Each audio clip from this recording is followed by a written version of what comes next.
Hey, recoucou à tous. Dans cette vidéo, nous allons parler du premier rendez-vous avec le chirurgien, comment ça se déroule, ce qui va en suivre, etc. Il faut savoir déjà que pour commencer, pour pouvoir avoir rendez-vous avec un chirurgien bariatrique, déjà il y a un délai d'attente minimum. Automatiquement, en général, on a entre 4 et 6 mois de délai pour avoir un premier rendez-vous. Et pour avoir ce premier rendez-vous, il vous faudra un courrier, une lettre de votre médecin traitant qui vous envoie vers ce spécialiste.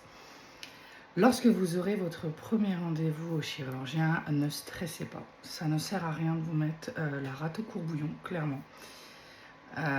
Si vous en êtes là, si vous avez pris rendez-vous, si vous avez fait ces démarches et que vous avez attendu entre 4 et 6 mois pour avoir votre premier rendez-vous, vous n'avez pas besoin de stresser, c'est que votre décision, elle est prise. Et dans tous les cas, même si votre décision n'est pas tout à fait prise, même si vous hésitez, si vous avez des doutes sur ce que vous voulez faire, etc., sachez que vous avez 1 an de délai.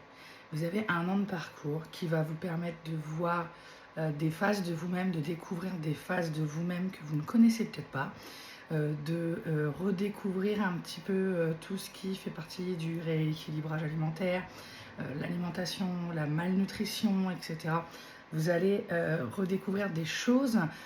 Il va y avoir des avis qui existent depuis des années qui vont être cassés, vous allez voir. Mais vous avez 1 an pour pouvoir vraiment être sûr de votre choix, pour pas que ce soit quelque chose qui soit sur un coup de tête. En premier lieu, quand vous avez votre rendez-vous avec le chirurgien, soyez honnête. Il y a une chose à savoir lors du parcours. Soyez honnête du début à la fin pour vivre au mieux votre parcours. Oui, vous pouvez mentir, je ne vous dis pas le contraire. Vous pouvez mentir à vos chirurgiens, aux psychologues, etc. Mais en vrai, vous allez mal vivre votre parcours.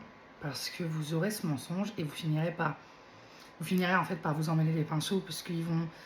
Il faut savoir que chaque spécialiste va vous poser des questions qui en fait sont similaires aux questions du spécialiste d'avant et de celui encore d'avant, mais qui vont être posées différemment, de façon à voir justement si clairement vous êtes vraiment honnête avec vous-même et avec eux.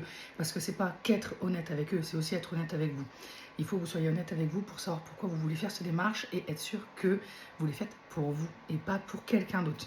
C'est hyper important. Soyez hyper honnête avec la chirurgienne ou le chirurgien. Eux, ils sont là pour vous aider, ils sont là pour vous sortir de cette impasse dans laquelle vous êtes. Et de toute façon, si vous avez décidé de les démarcher, finalement, c'est que vous savez que vous avez besoin d'un coup de main.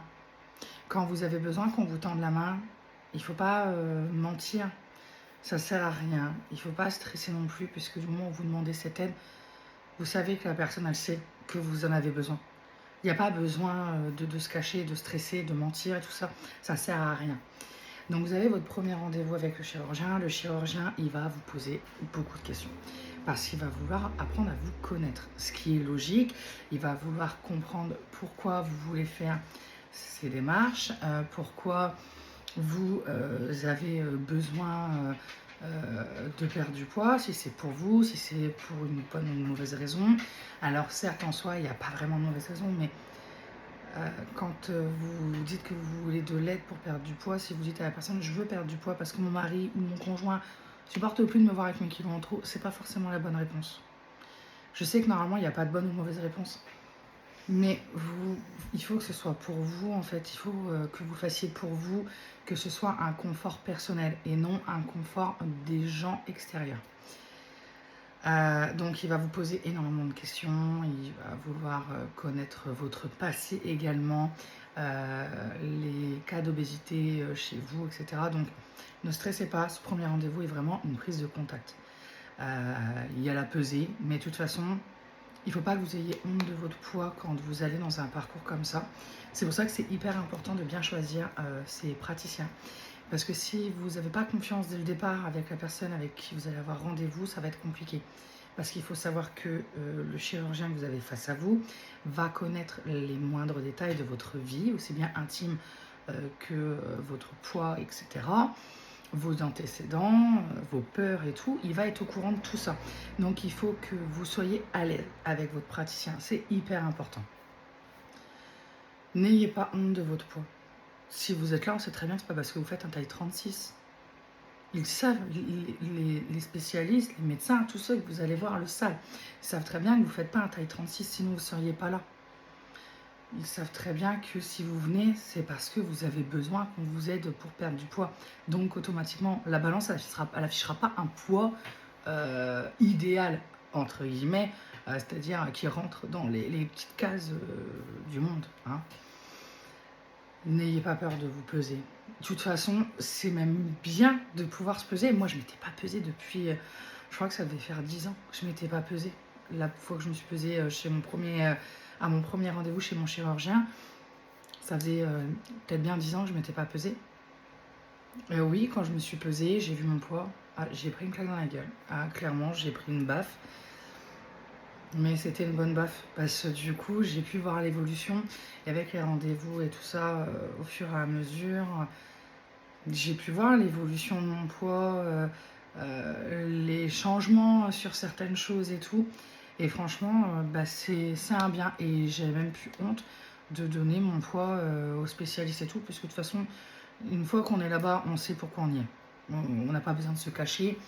Et même si on voulait leur mentir, de toute façon, ils ont besoin de savoir la vérité pour pouvoir être opérés, pour pouvoir passer sur le billet un jour. Il faut qu'ils sachent la vérité. Vous ne pouvez pas leur mentir éternellement.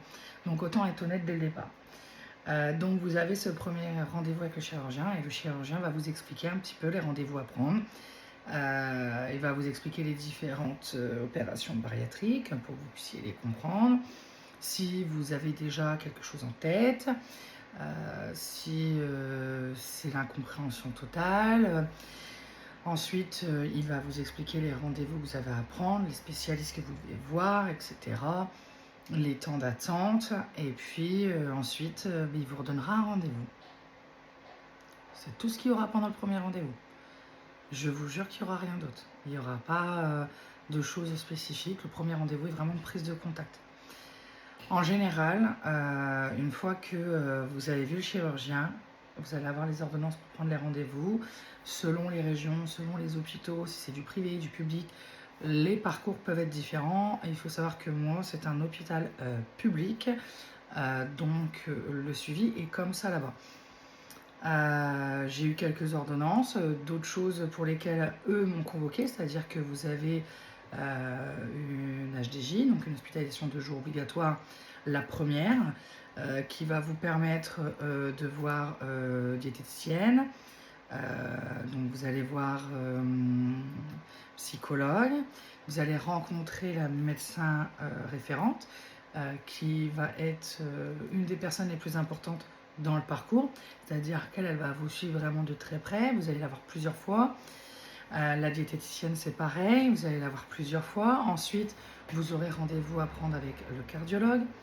Il faudra prendre rendez-vous en pneumologie pour une HDJ, pour tout ce qui est test d'effort, test d'apnée, le souffle, tout ça, les scanners pelviens, radio intégrale du corps, du squelette et des muscles. Vous allez avoir tous ces rendez-vous déjà à prendre. Mais ne vous stressez pas pour le premier rendez-vous. Du moment où vous avez fait les premières démarches, de toute façon, une fois que vous y êtes, il n'y a plus de marche arrière. Vous êtes dans le bureau, vous avez pris le rendez-vous. Même si vous décidez de ne pas le faire, de ne pas aller au bout, vous avez fait la première démarche. Donc après tout, laissez la chance à la chirurgienne ou au chirurgien de vous expliquer, de vous mettre en confiance et de voir si vous serez à l'aise avec. Une fois que les rendez-vous sont placés, vous allez voir qu'un an, c'est hyper rapide. Vraiment, un an, c'est très rapide, ça passe très vite. Moi, je vais pas vous mentir, quand la chirurgienne elle m'a parlé d'une année pour les rendez-vous et tout, je me suis dit, c'est pas possible, un an, mais un an, c'est énorme. Je me suis dit, une année complète à devoir attendre les rendez-vous, ça va être hyper compliqué et tout d'avoir un rendez-vous. Et en fait, pas du tout. Tout s'est très bien enchaîné.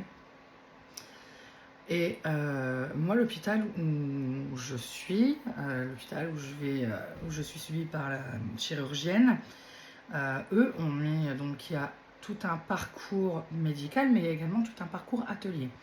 C'est-à-dire que il y a des ateliers à réaliser obligatoires. Donc ils vous disent pas que c'est obligatoire, mais je vous conseille de les faire, puisque de toute façon ils vont vous demander de les faire. Faites-les s'il faut les faire, faites-les. Plus vous faites de rendez-vous, enfin plus vous avancez pour les faire, quand on commence à vous parler de quelque chose, mettez-le en place, montrez. Il faut que vous montriez en fait que vous voulez, que c'est vraiment quelque chose que oui, c'est décidé, que c'est réfléchi, que c'est pas sur un coup de tête. Donc il y a les ateliers et tout ça qui sont mis en place. Tous les mercredis, j'avais des rendez-vous d'atelier. Et le premier rendez-vous d'atelier, je me suis dit ça va être hyper compliqué. Et en fait, pas du tout. Pas du tout. Et ça a permis de faire passer beaucoup plus rapidement. Et puis, mine de rien, quand on travaille et que on a un premier rendez-vous début du mois, on a un deuxième rendez-vous fin du mois, déjà le mois est très vite passé. Et puis, généralement, tous les mois, en fait, on a un rendez-vous. Il n'y a pas un mois où on va être tranquille. On va aller voir un cardiologue pour faire d'abord une échographie cardiaque. L'échographie, franchement, c'est pas quelque chose, c'est pas douloureux. Si je peux vous rassurer sur une chose, il n'y a aucun examen, mais alors vraiment aucun, qui est douloureux. Le seul examen que personnellement je n'ai pas du tout apprécié et que j'ai fait à contre-cœur 2 fois, en plus moi j'ai eu la chance de faire 2 fois, c'est quand j'ai fait l'endoscopie. L'endoscopie, donc gastroscopie par la bouche du coup, sans anesthésie, puisque en étant à mon poids et ma taille, je n'ai pas le droit à l'anesthésie générale sans voir un anesthésiste, etc. Enfin c'est un petit peu... et puis il faut être bien entouré, en plus avec ma tension c'est un petit peu compliqué. Donc sans anesthésie, j'ai réalisé une première fois la gastroscopie au mois de décembre. Sauf que normalement, lors de la gastroscopie, il y a des prélèvements, il y a une fibroscopie à faire, des prélèvements, pour voir si votre estomac n'a pas de bactéries, puisque s'il contient des bactéries, si la bactérie elle est présente, il y aura un traitement antibiotique spécialement dédié pour venir anéantir la bactérie. Sauf que lorsque vous n'avez pas l'habitude, moi je n'ai jamais fait d'examen, lorsque vous n'avez pas l'habitude aux examens médicaux et de ça et soigner, c'est compliqué de faire des examens qu'on ne connaît pas. J'étais déjà très stressée à l'idée de faire un examen par la bouche, sans savoir comment ça allait se passer. Quand je suis arrivée et qu'elle m'a dit que ça se passait comme ça, il n'y avait même pas un gaz, même pas un truc pour la gorge. Non, ça s'est fait comme ça. J'ai paniqué au moment où elle est descendue avec le tuyau, donc elle n'a pas pu faire les prélèvements. Prélèvements qui sont obligatoires quand vous voulez réaliser un bypass ou SADI. C'est obligatoire. Donc j'ai dû y repasser une deuxième fois. Et je peux vous dire que c'est le seul examen vraiment qui est désagréable. J'avoue, ça fait pas mal. C'est désagréable. Le fait d'avoir quelque chose qui passe ici, de le sentir dans les... C'est désagréable, on va dire le contraire. Mais c'est pas douloureux. C'est un mauvais moment et ça dure très rapide. C'est très rapide. L'examen dure 5-10 minutes maximum. C'est vraiment hyper rapide. Ensuite, dans les autres examens, franchement, il n'y a pas eu d'examen douloureux. Oui, fatigant, l'hospitalisation de jour pour le test d'effort. Voilà, c'est tout. Le reste, ça a vraiment été très simple à réaliser et ça a coulé tout seul. Donc vous avez déjà l'échographie cardiaque qui est très simple. Vous avez également rendez-vous en tant que femme, on a rendez-vous avec gynécologue obligatoire. Ça, c'est une obligation. Psychologue, vous devez voir un psychologue aussi. Vous avez plusieurs rendez-vous avec la médecin référente qui est suivie nutritionniste normalement, qui est spécialisée là-dedans. On a également plusieurs rendez-vous avec une diététicienne qui va nous suivre et qui va vous exprimer. Vous expliquer. Elle va vous expliquer le déroulement et tout ça. Alors, il faut savoir qu'il casse tous les codes qu'on peut connaître. Moi, j'ai connu les anciens codes où, en fait, on dit toujours dit au gros, perdre du poids, c'est pas compliqué. Il faut juste moins manger. Il faut manger mieux, rééquilibrer votre assiette. pas de féculents le soir, maximum 100 grammes de féculents le midi. Voilà, vous voyez ce que je veux dire? En fait, très réglé, très tant de grammes de viande, tant de grammes de féculents, tant de grammes de légumes minimum. Ah, vous voyez, moi ça a toujours été ça. Que si on est gros, de toute façon, c'est parce qu'on bouffe toute la journée. Qu'est-ce que je l'ai entendu et je suis pas la seule et je suis sûre que vous tous, personnes grosses, personnes un peu embouées, personnes obèses, vous allez me dire la même chose. Le moment où on a quelques kilos en trop, de toute façon, le poids, le poids est toujours associé à la nourriture. Quelqu'un qui va être trop gros, c'est parce qu'il va trop manger. Quelqu'un qui va être trop maigre, c'est quelqu'un qui ne va pas manger. Malheureusement, le poids a toujours été associé à la nourriture. Et ben, je peux vous garantir que maintenant, il casse tous ces codes-là. C'est-à-dire que moi, quand je suis arrivée, je lui ai dit, vous savez, j'ai toujours fait des régimes depuis toute petite. J'ai toujours entendu que c'était de ma faute parce que je mangeais trop mal.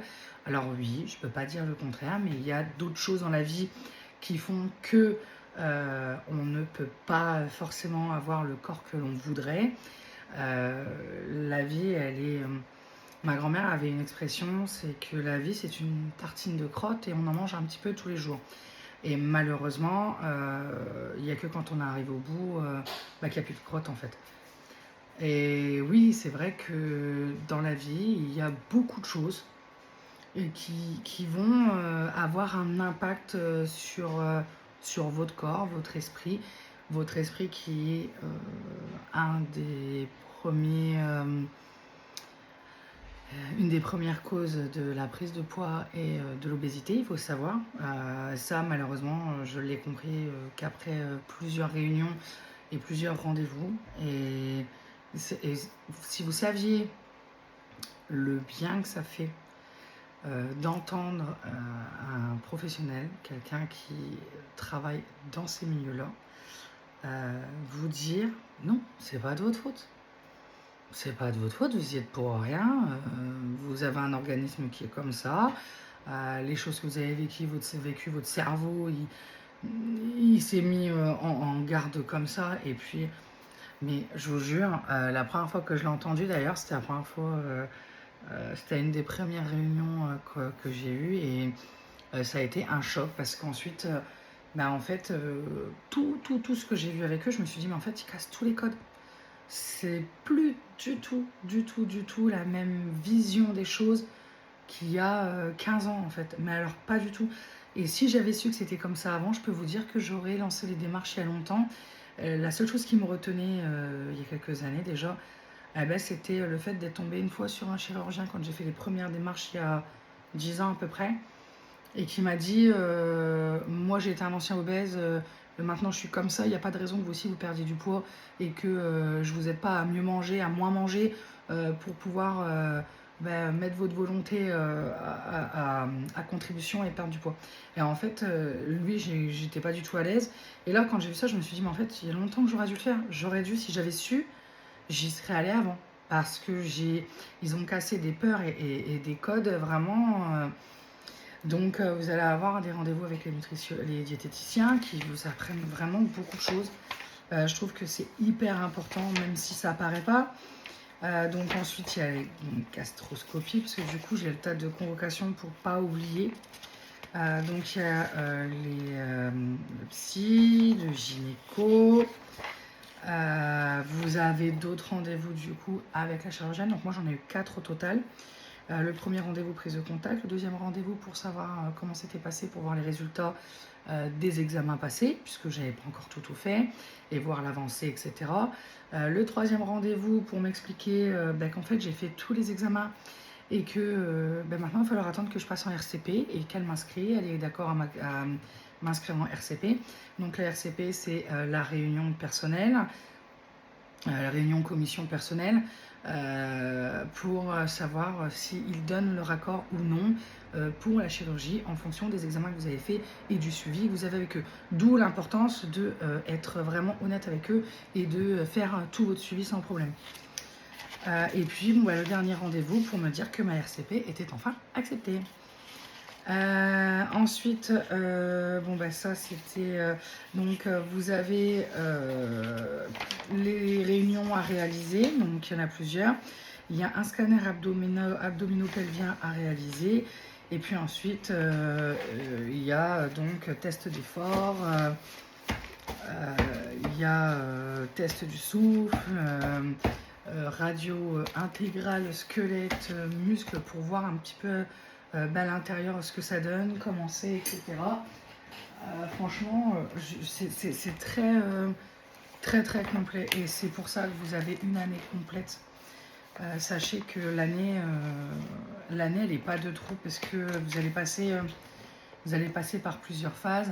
C'est-à-dire qu'il va y avoir des phases où vous allez être content d'aller à vos rendez-vous, contente et content d'aller au rendez-vous. Il y a des phases où vous allez avoir l'impression de vous battre pour rien, de ne pas avancer, parce que vous allez stagner sur un rendez-vous ou qu'il y a des rendez-vous qui vont être un petit peu plus longs à voir.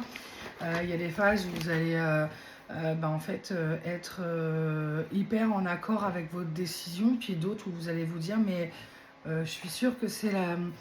Est-ce que je suis sûre que c'est la bonne décision? Est-ce que c'est vraiment ce que je veux ou... Enfin voilà, je vous fais des bisous et je vous dis à bientôt pour une prochaine vidéo.